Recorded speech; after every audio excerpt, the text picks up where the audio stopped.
नहीं, आज इनफैक्ट वित्त मंत्री ने भी, निर्मला सीतारमण जी ने भी एक कार्यक्रम में भी बोला, फिर मीडिया से बात करते हुए बोला कि कुछ लोगों की ये ख्वाहिश है कि भारत में ऐसा दिखाया जाए कि भारत में बड़ी समस्या है, जो है नहीं। वो यही बात कह रही थी कि भाई हमारी अपनी इंटरनल इकोनॉमी के इतनी स्ट्रांग है, हमारे अपनी इंडस्ट्री, हमारे मतलब हर चीज़, हम कंजम्पशन इकोनॉमी है, सो हम सेल्फ रिलायंट हैं बहुत हद तक। सो वो हालात भारत में पैदा हो नहीं सकते।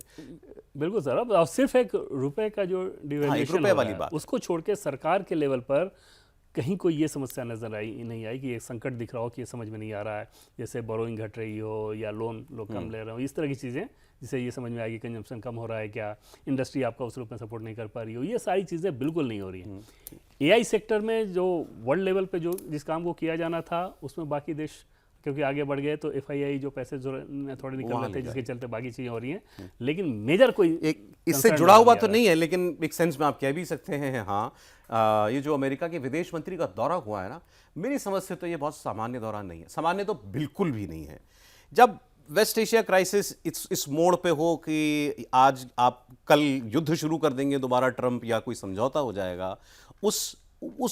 उन हालात में अमेरिका का विदेश मंत्री 4 दिन के भारत दौरे पर आया हुआ है। ये बात कुछ समझ में नहीं आती, क्यों इस वक्त अमेरिका का विदेश मंत्री 4 दिन के दौरे पर भारत है, और उसमें वो जयपुर भी जा रहे हैं, ताजमहल भी देखने के लिए जा रहे हैं, कोलकाता भी, इतना टाइम लेकर के वो आदमी आए। फिर उनकी प्रधानमंत्री से भी मुलाकात, वित्त मंत्री से, विदेश मंत्री से भी डायलॉग, उसके बाद उनका राष्ट्रीय सुरक्षा सलाहकार से भी मिलना, पाकिस्तान को लेकर उनका ये कहना कि वो तो हमारा टैक्टिकल अलायंस है, आपके साथ हमारा स्ट्रैटेजिक अलायंस है। ये सारी बातें क्या है वजह? और उसमें भी सारा सबसे अब बड़ी चीज़ ये देखें कि मुझे नहीं लगता कि हाल के वर्षों में इस प्रकार से ऐसी चीज़ नज़र आई होगी कि विदेश मंत्री यहाँ हैं, एक प्रोग्राम में थे और वहाँ से फ़ोन पर उन्होंने अमेरिकी राष्ट्रपति से बात करवाई और अमेरिकी राष्ट्रपति उस प्रोग्राम में ये बोल रहे हैं, भाई ये ज़रूरत नहीं थी इस बात की, विदेश मंत्री दोनों विदेश मंत्री हैं, वो उस प्रोग्राम को करते। वहाँ पर अमेरिकी राष्ट्रपति से बात हो रही है, वो ये बता रहे हैं कि भारत हमको 100% अपने साथ काउंट करे,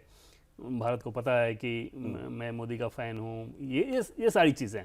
तो अमेरिका निश्चित तौर पे भारत के इस कंसर्न को समझ में आ रहा होगा। पहली चीज़ उसको तो ये कि जिस प्रकार से वेस्ट एशिया क्राइसिस में अचानक से पाकिस्तान लगने लगा कि कुछ मीडिएट कर रहा है, कुछ ऐसी चीज़ें कर रहा है, तो भारत की धरती पर आकर इस बात की इस एश्योरेंस को देना कि टेररिज्म का जो पाकिस्तान में जो रूट है हम लोग उसका भी जिक्र किया, भली भांति समझ रहे हैं, और उसको उससे नहीं जोड़ा जाना चाहिए कि पाकिस्तान को किसी क्राइसिस में उसका इस्तेमाल हो रहा है। पूरी दुनिया के देश इस काम को करते हैं, हम भी कर रहे हैं, और भारत हमारा स्ट्रेटजिक अलायंस है।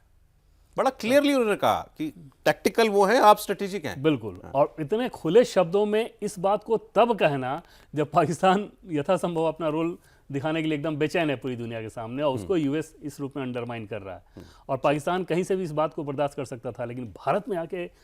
अमेरिका के विदेश मंत्री का ये कहना आप समझ सकते हैं। ये उनके इस दौरे का मैसेज डेफिनेटली केवल एक विदेश मंत्री का आना और एक डिप्लोमेटिक दौरा वैसा नहीं है, बिल्कुल नहीं है, और दूर दूर तक नहीं है। और उसी दौरे में वो ये भी बता रहे हैं कि ट्रेड पैक्ट जल्द होने जा रहा है, हमारी टीम आ रही है, तो सारी चीज़ें तो उसमें एकदम से नजर आ रही हैं कि अमेरिका भारत को कैसे महत्व देता है। तो ये भी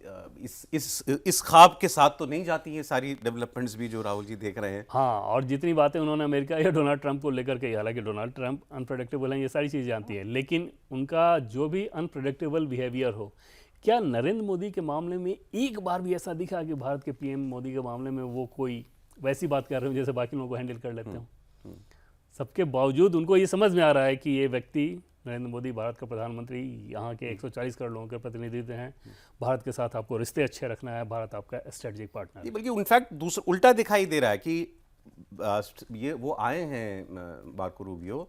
लेकिन भारत कहीं से ऐसा ओवर द टॉप जेस्चर्स नहीं दे रहा है उनके स्वागत के लिए, कोई ऐसा रेड कारपेट वेलकम, मतलब ठीक है जो जितना शिष्टाचार बनता है उतना किया जा रहा है। ऐसा नहीं कि जैसे पाकिस्तान में आसिम मुनीर एयरपोर्ट पर लेने चला गया, जो है विदेश मंत्री जा रहे हैं, यहाँ तो विदेश मंत्री भी नहीं गए, और वो उल्टे विदेश मंत्री की तारीफ पे तारीफ किए जा रहे हैं। विदेश मंत्री एस जयशंकर के बारे में उन्होंने इतनी सारी बातें कही,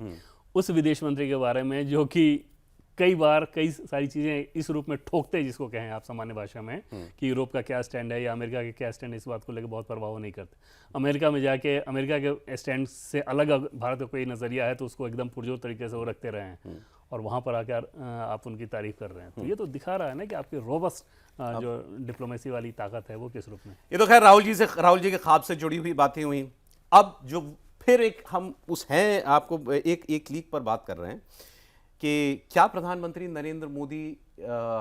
2024 में पूर्ण बहुमत नहीं मिला तो कोई असर आ गया, कोई फर्क पड़ गया उनके स्टाइल में, जैसे वो गवर्नेंस करते हैं, तो ये दूसरा उनका फैसला देख लीजिए। ये सो कॉल्ड इकोसिस्टम पर नरेंद्र मोदी की सर्जिकल स्ट्राइक। देवेंद्र ये समझ गए होंगे कि मैंने किसको एक इकोसिस्टम कहा है।